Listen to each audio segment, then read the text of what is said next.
6200. With the power of Tandem HR, you are in the fast lane on Main Street with Get Down to Business with Shalom Klein, the show for business and jobs. Now, the champion of networking, the advocate of jobs, the guru of business, your host, Shalom Klein. We are all about small business, jobs, and entrepreneurship and business. We talk a lot about business here. You're on with Get Down to Business, and I'm your host, Shalom Klein. Remember, you can always download podcasts from Get Down to Business on my website at shalomklein.com. And while you are there, don't forget to follow me on Twitter at Shalom Klein. It's going to be a jam-packed week of content and information you won't want to miss. It's a live show. We've got Barbara Singal joining me in just a moment. Linda Nichols coming up soon thereafter, and some additional guests that you will not want to miss. You could call in with your questions at 312-642-5600. And as always, we are powered by our good friends at Tandem HR, your solution center. Check them out online, tandemhr.com, or give them a call, 630-928-0510. So as promised, I'm joined by Barbara Singal of Ease the Day. Barb, first of all, Happy New Year. Thank you for joining us on the program. Thank you. Happy New Year to you, and I appreciate the invitation. Absolutely. So businesses are all kicking off the new year with a lot of decisions that need to be made. Most importantly, they need to look at where their needs will be, whether it's in management of the services that they provide or what capacity they have to provide those services. So you're involved in helping do that needs analysis. Walk us through a little bit of that process that you come into to a small business or a big business with to help them plan for the new year. It's a little bit different with each business depending on what they do and how long they've been in business. And I also work with people who haven't started yet, so that's an entirely different process because you're stepping backwards. But even as I tell you that they're all a little bit different, in reality, they're all very much the same. The process that you have to go through is identifying where are you now, where do you want to be, and what are you doing now that is not accomplishing the goals you want to achieve.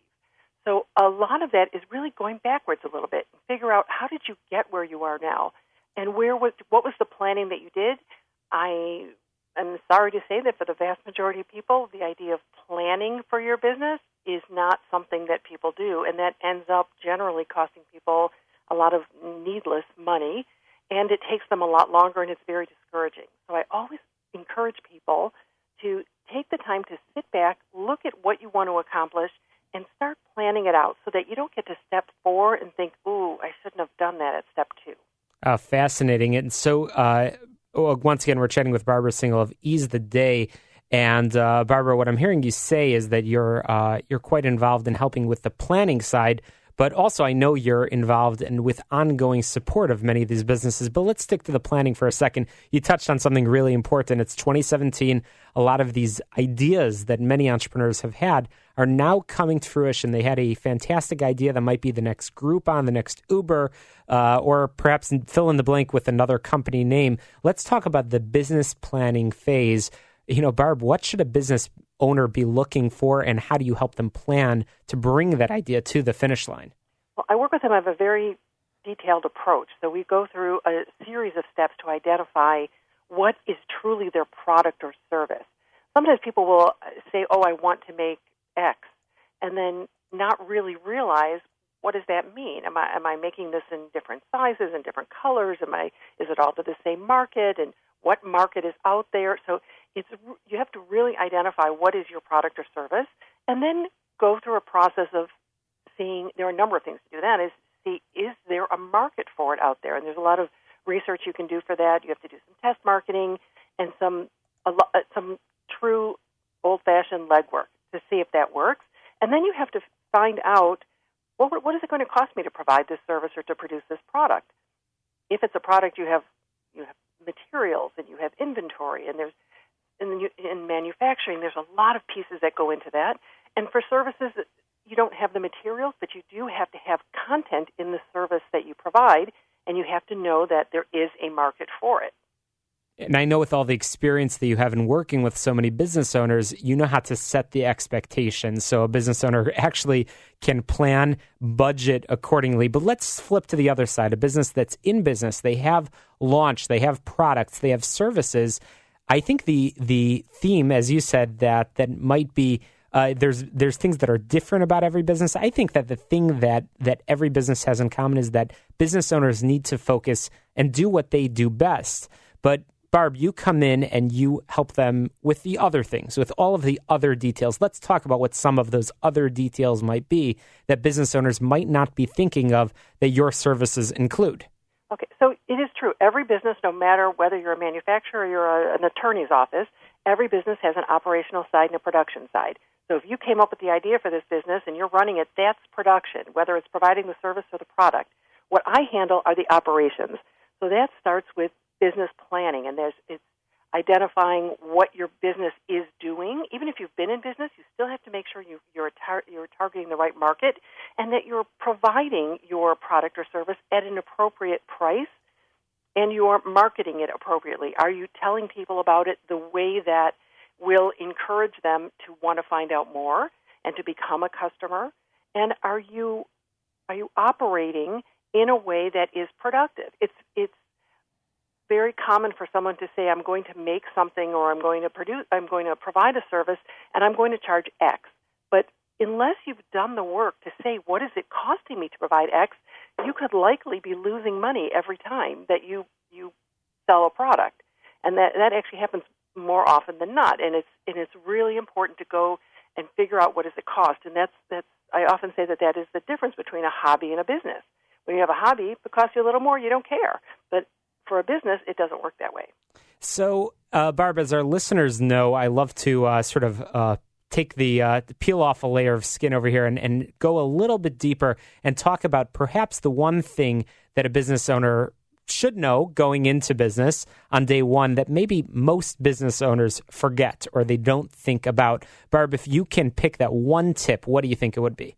I think it's pricing properly, because that's usually where people get hung up. And it's when you have a business, whether you inherited a business from a family, I see that a lot where families are their generation after generation, and unless you're looking at current day data and costs, you are commonly we're operating today in 2017 using the same processes and procedures that maybe your parent or your grandparent did 20, 30, 40, 50 years ago, and those things just are not applicable very often now.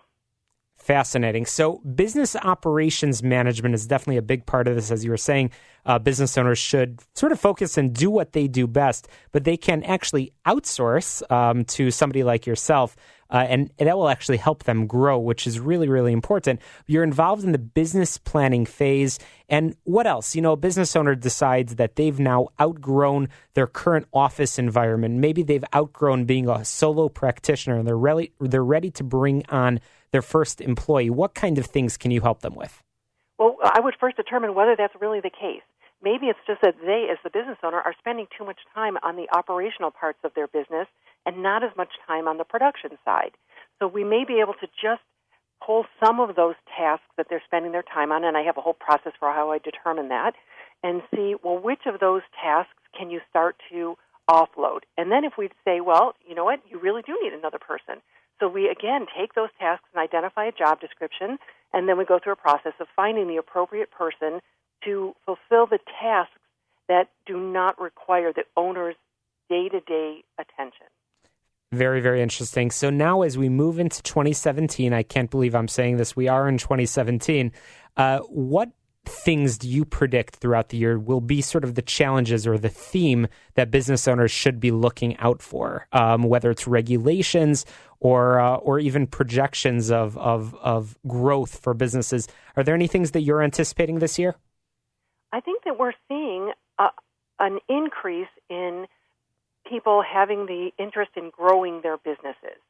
So I think that what they need to look for is when they decide to grow that and we plan properly for that, are there going to be costs involved in borrowing money or investing in materials or equipment or even staff?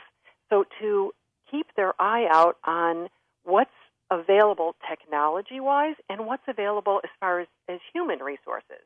And identify, well, how are we going to, what are we looking for? Are we looking for a one person to do everything I need, or am I looking to see how time develops and where areas of expertise are more available to me? That's some great advice and some great insight once again from Barbara Singal of Ease the Day. Barbara, really, really helpful information today. We'll be sure to continue the conversation. I know our next guest, Linda Nichols, has a lot to say continuing on the theme of staffing and preparing for 2017. But Barbara, I'm sure our listeners have questions. How can people learn more about your services and continue the conversation? Easiest way to reach me, you can go to my website, easetheday.net. That's EASETHEDAY.net, because that's what I try to do every day.